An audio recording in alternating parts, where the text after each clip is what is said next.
Welcome to Sexology, a podcast that untangles the science of sex and pleasure. And now, with this week's episode, your host, clinical psychologist, Dr. Nazanin Moali. Hello and welcome to episode 83 of Sexology Podcast. I'm your host, Dr. Nazanin Moali. Today, we're going to talk about the kind of incorporating sexual excitement, sexual joy back in your life if you're recovering from sexual addiction.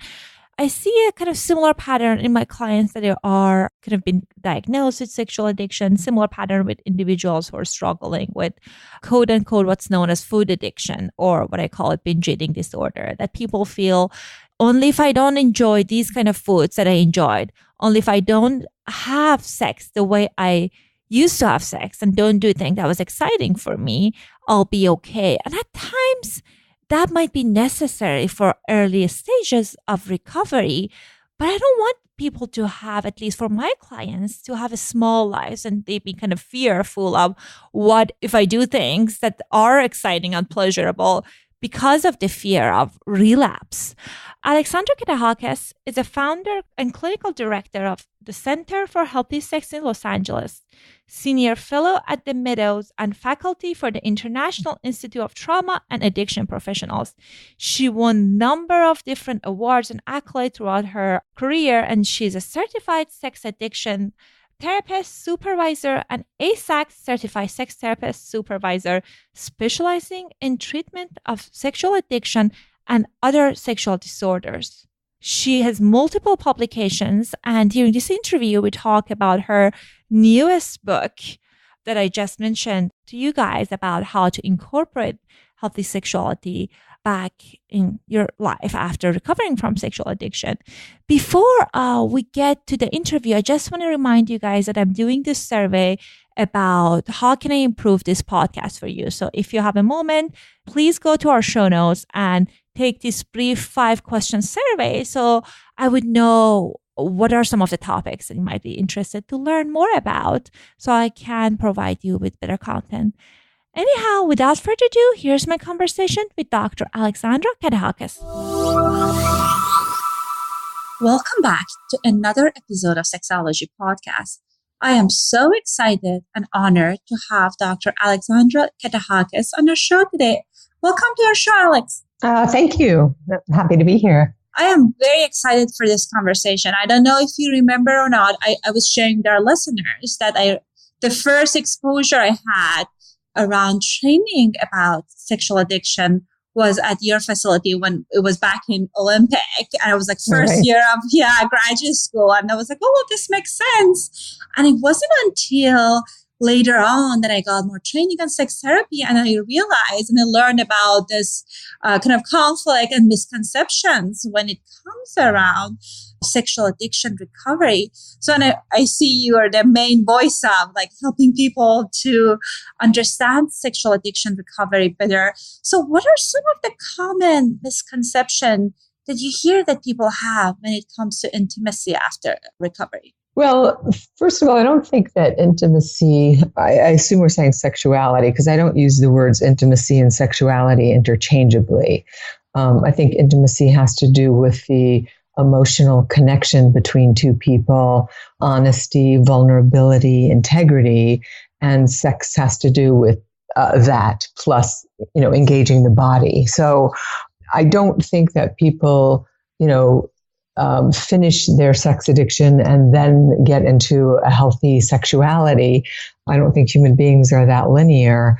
I think people are investigating their sexuality while they are also interested in eliminating the sexual behaviors they were engaging in that were creating problems or messes in their lives. That's interesting. I didn't think about. Usually I use the term kind of interchangeably, and it makes sense when you make the distinction. Yeah, because I think people have a difficult time talking about sex. So couples will come to therapy and say, well, we haven't been intimate in a long time. And I think, well, what does that mean? You haven't been talking to each other? What you're saying is you haven't had sex, you haven't had intercourse, you haven't been touching each other's bodies. That's a very different conversation. Absolutely. And I think when I think sex is unique, like similar to food, that it's not, when we're in recovery, it doesn't make sense for us long term to not being like sexual. I want to use the intimate term again, not being sexual, and it's just like, that's one of the fear that people have. But I was just reading your book and I attended the workshop you had. And I think it was interesting that the way that you encourage people to kind of like explore their sexuality after recovery, it seems like it's kind of adding to their sex life versus kind of subtracting and kind of changing it in this way that's just very limiting. Well, of course, I think that's one of the mythologies or misnomers or one of the attacks that are made on the sex addiction model is that it's sex negative and that it's, heavily wrapped in religiosity and shaming and, heteronormative, and the list goes on, which is a very old construct. The book you're referring to is my new workbook, Sexual Reflections, which is a workbook for designing and celebrating a sexual health plan for individuals who identify as being in recovery from sexual addiction or sexual compulsivity or problematic sexual behaviors or out of control sexual behavior, whatever you want to call it, so that people are saying, I've gotten through a point now where I've been honest with my partner, if they're partnered or if they're single, I've stopped the behaviors that are destructive and that have me out of my integrity. Because what we hear from people who identify as, quote, sex addicts is that they're doing all sorts of things against their value system, which has very little to do with morality. It's just what we value in life, how we want to see ourselves as good people. And they know that they're hurting people or doing things that are destructive or unkind. And so they want to stop doing those things, but they want to enjoy sex and sexuality in a way that's pleasurable and interesting. And so my workbook, Sexual Reflections, takes people through a process where they're really examining what they were doing, what felt bad to them, what they would like to be doing, and also maybe what they were doing that they would like to do without feeling bad about. So that's really shame reduction. Right. And I'm kind of curious about, I know in the book you're talking about the difference between the healthy sex and addictive sex. So can you tell us a little bit about those differences? Sure. I mean, they're if you really, and this is just a clinical observation, meaning this is what I've watched and seen in people over the last 20 years. And it's also been written about by Dr. Patrick Carnes. I've adapted some of his work, but, addictive sex, for starters, originates from a feeling of being shameful about sexuality. So sex is dirty, it's bad, it's shameful. And anytime I do it, I feel bad about myself. And healthy sex is meant to really deepen a sense of self, that just as we know what kind of foods we like or what kind of exercise we like or what kind of vacations we like, we should know what kind of sex we like. It should just be an integrated part of who we are without shame or without embarrassment about it. So that's one criteria. There are many others. I mean, addictive sex is really opportunistic. It takes advantage of other people. And healthy sex is really about being consensual and mutually respectful and honoring. So in other words, you know the person in a way that feels like it's additive to your life, not like you're just using or taking advantage of somebody. And as I was saying before, addictive sex really compromises a person's integrity or value system, whereas healthy sex reinforces your value system and makes you feel good about yourself. Also, what we know about people that identify as sex addicts is that they confuse intensity for intimacy. So it's always about, oh my God, it was so intense, or it was so passionate, or this or that. But there's not much vulnerability in that. And in healthy sex, we really encourage people to get naked emotionally, to become vulnerable, and to recognize that vulnerability is really the portal to being intimate, meaning close, super emotionally close with, an open heart to another person, and that open-heartedness leads to eroticism. Sex addicts have what a colleague of mine calls a crotch attachment, as opposed to a heart attachment. Oh, what is that? Well, I mean, that you're just attaching from the crotch. It's all about genitals and getting off. And it's not really about any kind of connection with the other person. And again, I don't have a morality about that. It's not right or wrong. It's just that over time, it gets tiresome and it can start to feel empty for a lot of people. Right. And when you were talking about feeling shame around sexuality, I think unfortunately it's just so common that because most people I see in my practice, they're coming from a more conservative background and they feel kind of like for them, sexuality and shame is kind of like connected. Right. So is this a spectrum that people organize for as like their addictive sexual behavior, or is just the line and when they're crossed, they kind of consider as a sex addict? I think it's probably the former. And that brings me to another point that sex addiction is often a reenactment of trauma, and it starts to really cement arousal patterns in the brain. So if somebody was sexually tampered with in any way as a child, they felt shameful about that, dirty, they knew it was wrong, they didn't tell anybody. That gets fused with their sexuality. So sex that's arousing is usually secretive or furtive or shaming. And so in healthier sexual configuration, we want people to be able to explore their sexuality and kind of rewire their sexual arousal template so it's not relegated to the same thing over and over and over again that keeps reinforcing shame and making them feel more shameful over time. So it becomes sort of like a tumbleweed. If somebody was sexually abused as a child, then they feel shameful and they keep doing that thing for decades. After a while, they don't even know where the sexual trauma was. They've now just kind of created this monstrously shameful sexuality. So we want to help people get out of that. And I think one thing that you talk about it in the book, and you kind of explained it in the class, was about kind of like incorporating your values. Because one thing at times is challenging as adults, people's kind of erotic templates are kind of solidified. And it's just like, it's hard to kind of drastically change it. And I like that when you incorporate the use of values and kind of finding what is it there that's exciting and congruent with your values and how we can incorporate that versus saying that just forget about that part, that thing that was arousing completely. And from now on, you're going to have this kind of like sexual relationships.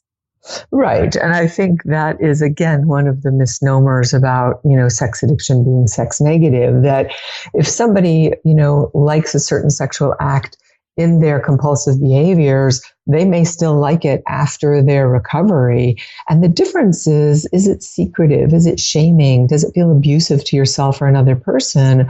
Or can you just own it and say, you know what, I just like that particular thing, that sex act. Let's say the sex act is oral sex for, lack of being too creative here or offending anybody. But, this is a pretty common sex act, but for some people, it may still feel a little bit racy or wrong or something like that. But if that's something that's really arousing to them and they were doing a lot of it when they were sexually compulsive, we don't want people in sexual recovery to stop doing that. Mm-hmm. Now it's about, let's talk about your shame around it and your embarrassment and the narrative you have around it and what you were told about it. And let's look at this in real time. You're an adult person. You get to have an adult sexuality independently of what your parents told you or your culture told you or perhaps even your religion told you. What's true for you? And if you enjoy it, can you enjoy it without shame? And that's really the difference. We just don't want sex to be underground and swaddled in shame so that it keeps being secretive and becomes increasingly more problematic because you have to lie or you have a secret life in order to do what you want to do. And I like that kind of like focusing on removing the shame and kind of helping people to do things that are not necessarily destructive, but it's enjoyable because I think pleasure is everyone's like human right thing. And it's just important for us to experience pleasure. And in your book, you were talking about sexual health plan and you were talking about it's helpful for people in recovery. I was just reading and working through it. And I think it can be helpful for most people. I agree. Yeah, because we're just, most of us, we didn't have opportunity to kind of think about different components of sexuality. So I think it gives people hands-on tools to kind of explore those things. I think that's true for all of my books, that they're all generalizable to sexuality. You don't have to be sexually addicted or compulsive. It just happens that that was an area of interest I had, early on in my career. I was really interested in human sexuality and sexual health, but I started examining this problem of sexual addiction, and I thought, wow, this is just a problem of sex on a continuum. And how do we help people, who have had so much shame and abuse around their sexuality start to become sexually healthy? So you're right, the workbook Sexual Reflections is definitely generalizable to all people. Some of it might be irrelevant, but most of it will be highly relevant, I think, if people are interested in figuring out, well, who am I sexually and what do I like sexually? And kind of like being kind of mindful of different components of sexualities, which is like a physiological component is just one part of it. And there's just so many things that plays into it. Right. And also you kind of focus on kind of helping people with creating their sexual health plan.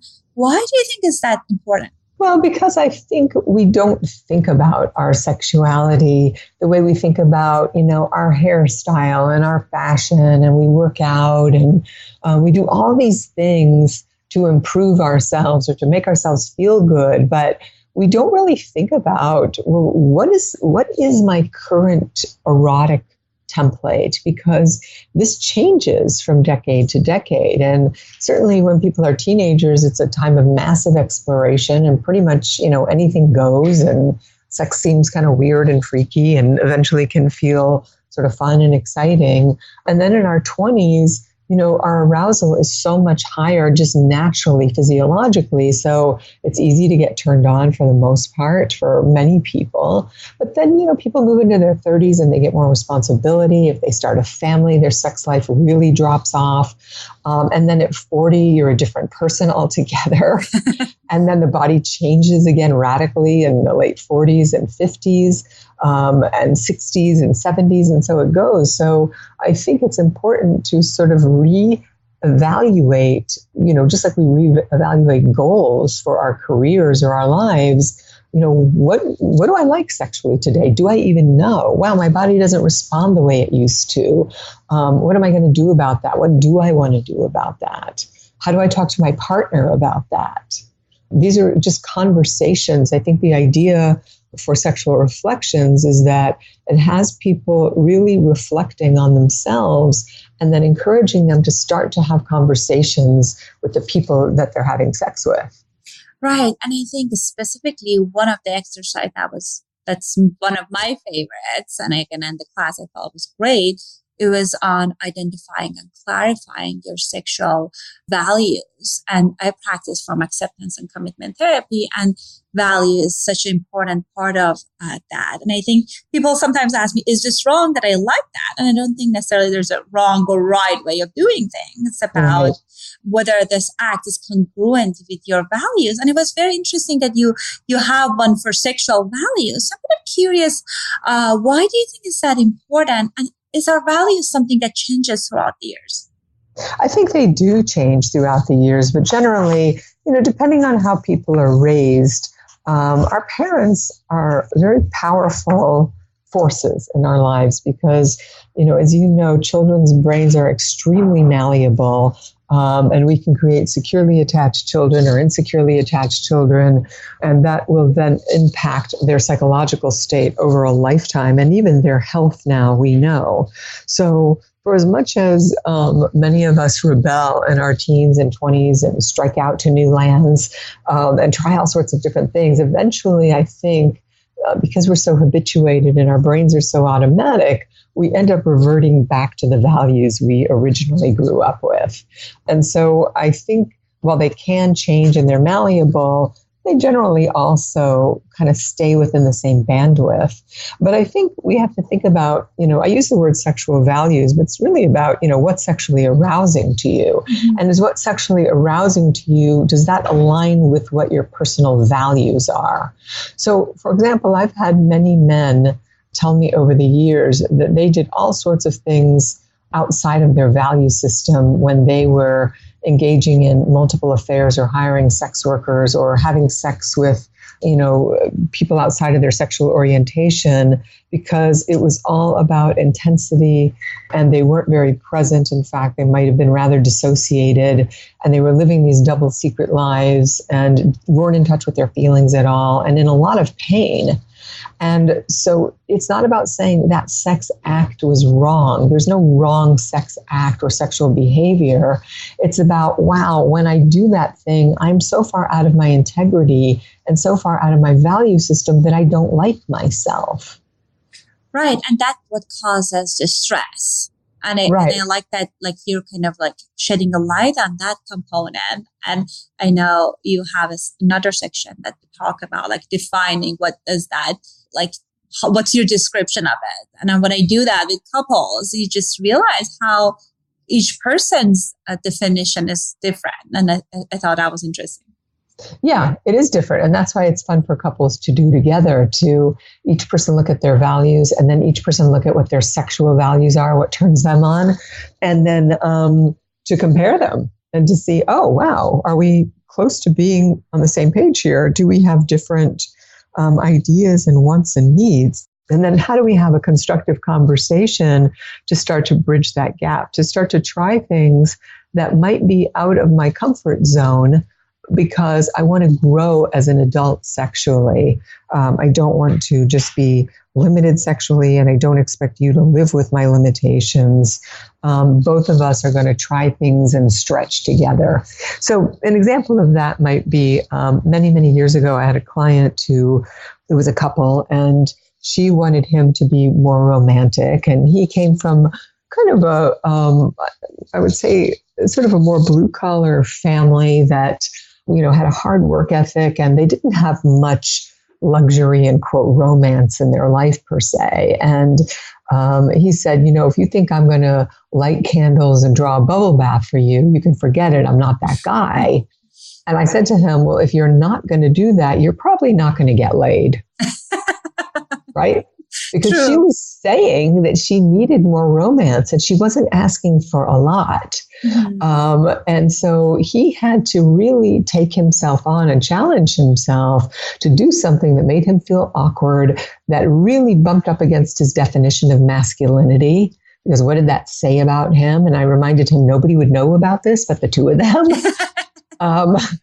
And that, he was willing to give it a try, and it made a big difference for her in terms of her attraction to him, because she needed to feel desired, wanted. And this is very common for women when we're talking about heterosexual couples here.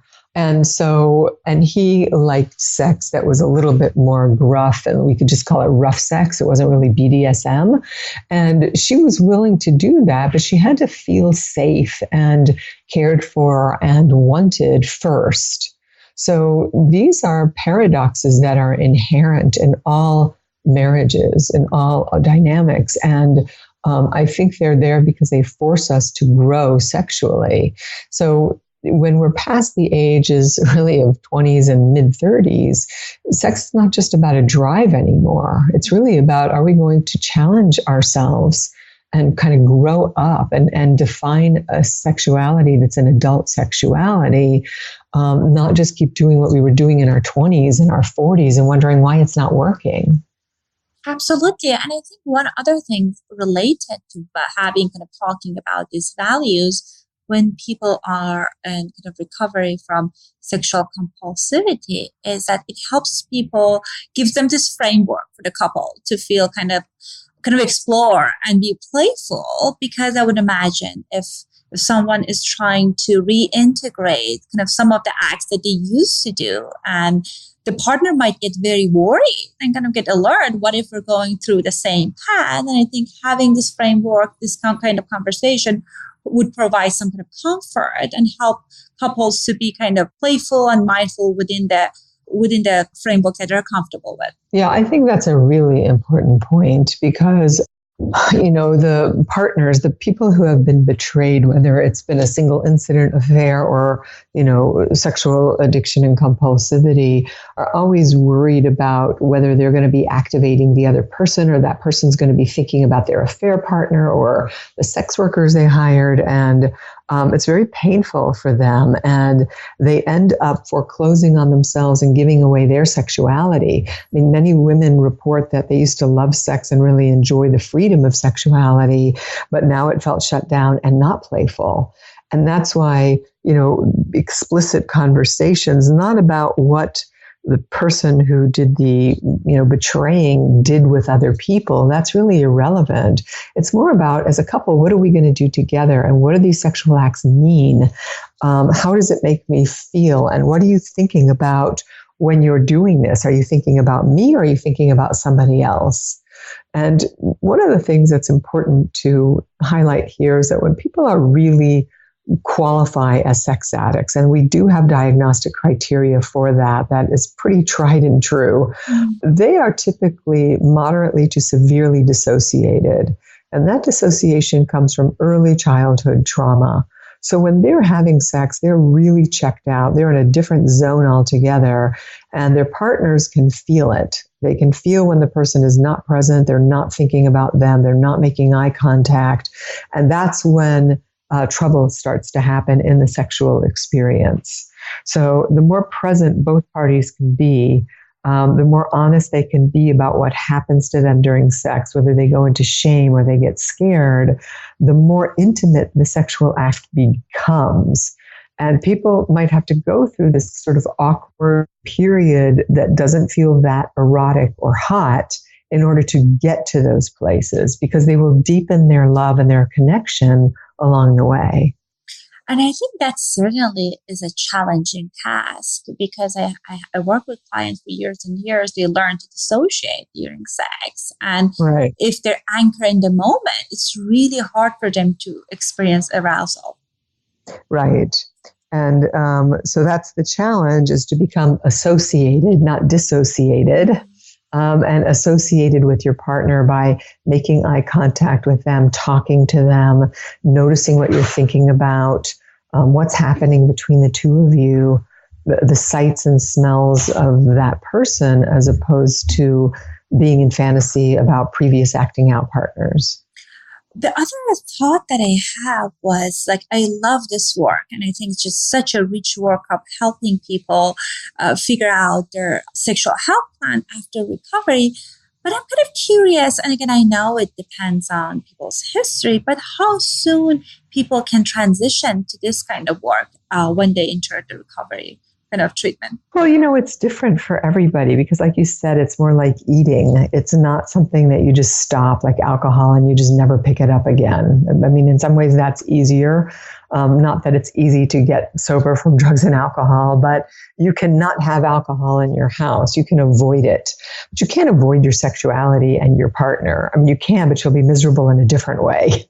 Right. So usually the trajectory is that the person has done a lot of work on themselves and really have arrested the behaviors they considered problematic, are looking at all the things that really activate them into wanting to act out, are becoming congruent with their own integrity, and are motivated to do what's true for them. And if they're in a relationship, the partner has also gone through a process, and perhaps they've gone through a process of what we call a formal disclosure, where the person who has done the betraying has written out a sexual timeline history and talked about the depth and breadth of their behaviors and their addiction, really, and how it's impacted the relationship. So the couple have to do a lot of repair work first before they can start to wade into kind of the more delicious and playful parts of sexuality. In my book, Erotic Intelligence, which came out in 2010, which is now on Audible, by the way. You can listen to it. That book is sort of a precursor to the workbook, Sexual Reflections, because it kind of gives people the landscape of where you start with just simple, healthy sex. And what does that mean other than, just being able to make contact with each other before you move into more intimate, erotic, and spiritual realms. So I would direct people to that book first if they're in early recovery. And I think one thing that's very important is just for people to continue their path in the journey of recovery. Because sometimes what I notice is people coming in when there's a crisis, and then after when the crisis pass and they kind of quote unquote sober, they could have discontinued the treatment, which is very unfortunate because I feel they miss out at the best part of kind of like rediscovering their sexuality and just increases their chances of relapse. Human beings are funny that way, right? We don't move necessarily towards what's good for us. We move away from what's painful. So, if you're having heart problems, your doctor says you need to start eating well and exercising. But if you're eating well and exercising, you won't see your doctor for heart problems usually. So, Dr. Carnes talks about this too. He says people get better enough. And they spend the bulk of their resources, their time, energy, and money on the front end by going to, treatment programs because they're in crisis and they really need to stop doing what they're doing and their families are in upheaval. And they don't understand that really it's the long haul that makes the difference because you're moving out of the crisis stage and really out of just doing straight cognitive behavioral therapy, which is what the addiction model is, into deeper psychodynamic work and looking at your sexuality and making sexual health plans and restoring your relationship. So it is unfortunate that people see this as a sprint instead of a marathon. Mm-hmm. Absolutely. And I want to make sure before we're closing, we're touching on another thing that I felt it was really helpful that I witnessed you when you were doing it and that you were teaching about it in the class and you talk about it in the book about tracking. And I know some of our listeners, they are therapists. And I know you talk about using a bodily based transference and countertransferences with your clients. Can you tell us a little bit more about that? Sure. I think, because we recognize now that the mind and the body and the brain are one organism, that we cannot separate the two. And in fact, Dan Siegel reminds us constantly that the brain is a social organ and that our mind exists in relationship to other people. So people can drive us out of our minds or help us, reach our full potential. And certainly torture is an example of being driven mad because the nervous system cannot take the assault on it. And so, the higher cortex disconnects really from the limbic system in the body, and you get this deadness in the body. And of course, many clients, grow up in abusive families, are going to revert to that strategy non-consciously. It's just the way the body takes care of itself. And our job is to help people rekindle those circuits so they become more integrated and more whole. And so as a therapist, and that's the unique thing about Sexual Reflections, is that it's a workbook that's not just a cognitive workbook, but it has very interesting artistic images in it for people to color. And these were illustrated by Dr. Terry Marks Tarlow, who's an expert in nonlinear dynamic theory and fractals. And you'll see that these images have fractal natures to them because we're trying to evoke material from the right brain and the body.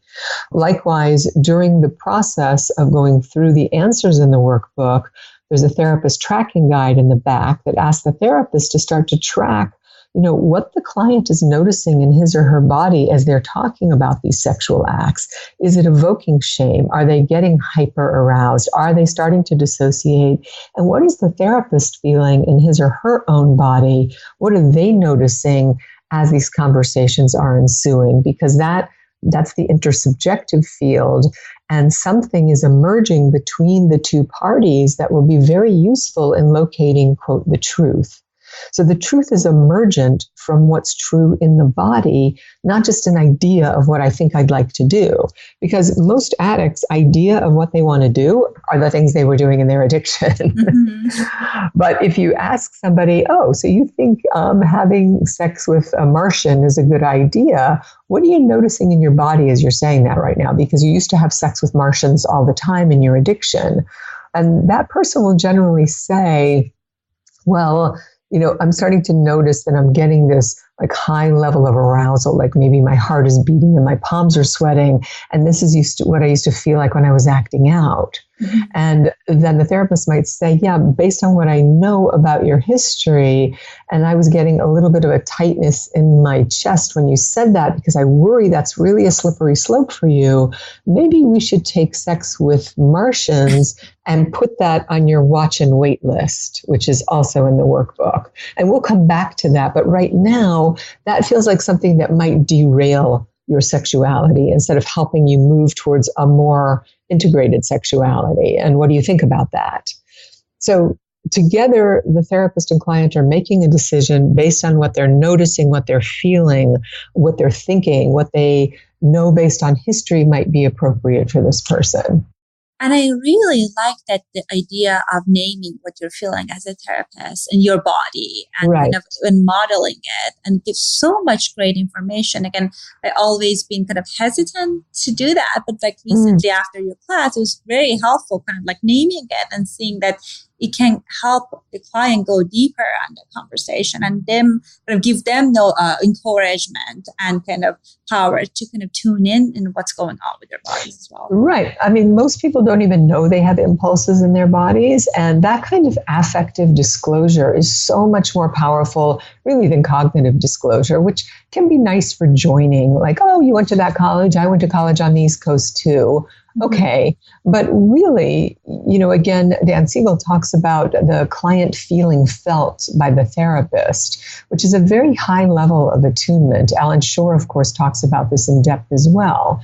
So this notion that, wow, I'm feeling something as you're talking, that's a very intimate experience. And we're not just talking about intimacy, we're modeling it. I'm with you. I'm feeling with you through this. Wow, this is what I'm feeling. What are you feeling? Isn't that interesting?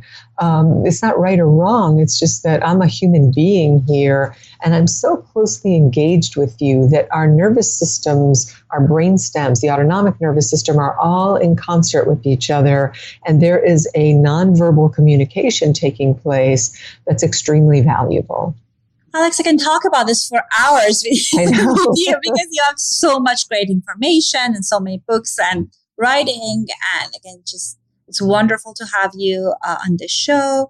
And I want to make sure that people know where to go if they want to get your book, where they can find your writing. I know you have a number of different kind of educational materials. So what would be the best way of getting access to those information?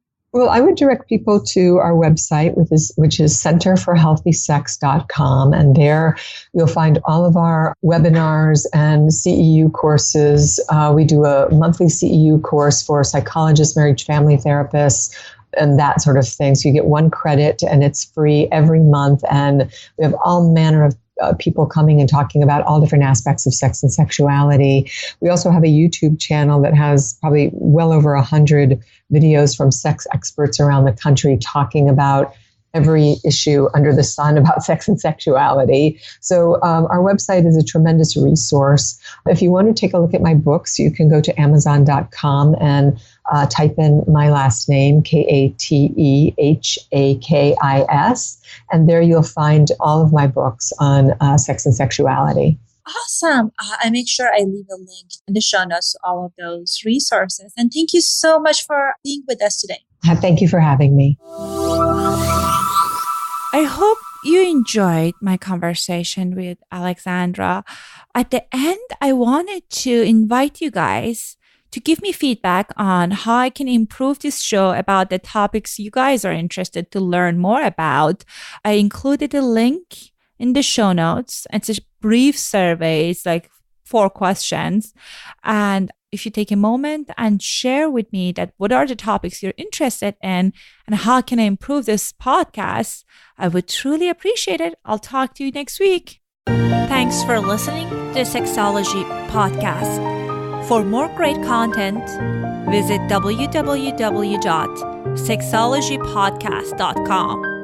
Please be advised that information presented on this podcast is not a substitute for seeking help from a licensed mental health provider.